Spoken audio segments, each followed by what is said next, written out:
നമസ്കാരം. ഇന്ന് വിശ്വകർമ്മ ജയന്തി. ഹൈന്ദവ വിശ്വാസപ്രകാരം ദേവതകളുടെ ശില്പിയാണ് വിശ്വകർമാവ്. സർഗാത്മകതയുടെയും ദൈവിക വാസ്തു ശില്പകലയുടെയും സമൂർത്ത രൂപമായി വിശ്വകർമാവിനെ ആദരിച്ചു പോരുന്നു. നഗരങ്ങൾ, കൊട്ടാരങ്ങൾ, ദിവ്യായുധങ്ങൾ തുടങ്ങി ആ കരവിരുതിൽ പൂർണ്ണത പ്രാപിക്കാത്തതായി ഒന്നും തന്നെയില്ല.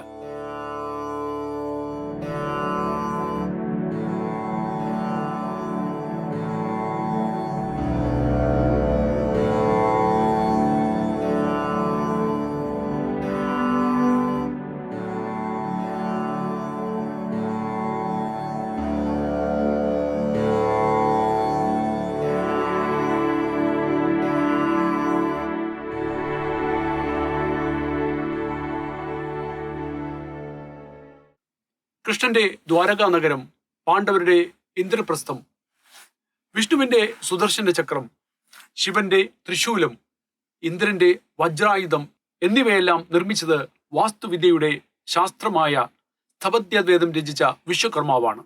ഹിന്ദു കലണ്ടറിൽ കന്യാസംക്രാന്തി ദിനത്തിലും ഗ്രിഗോറിയൻ കലണ്ടറിൽ സെപ്റ്റംബർ 17 വിശ്വകർമ്മ ജയന്തി എന്നും വിശ്വകർമ്മ പൂജ എന്നുള്ളതുമായ ഉത്സവങ്ങൾ നടക്കുന്നത്.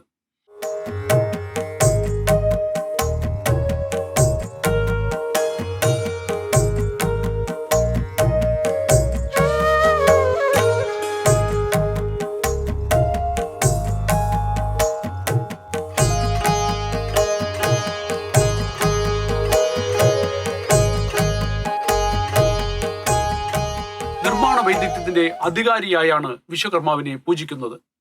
കരകൗശല തൊഴിലാളികൾ, നിർമ്മാണ സംരംഭങ്ങളിൽ ഏർപ്പെട്ടിരിക്കുന്നവർ, വ്യാവസായിക സംരംഭങ്ങളിലെ ജീവനക്കാർ, എഞ്ചിനീയർമാർ, ആർക്കിടെക്റ്റുകൾ തുടങ്ങിയവർ ഈ ദിവസം വിശ്വകർമാവിനെ അനുസ്മരിച്ച് അവരവരുടെ കർമ്മപഥങ്ങളിൽ മേന്മയുണ്ടാകുവാനായി പ്രാർത്ഥിക്കുന്നു.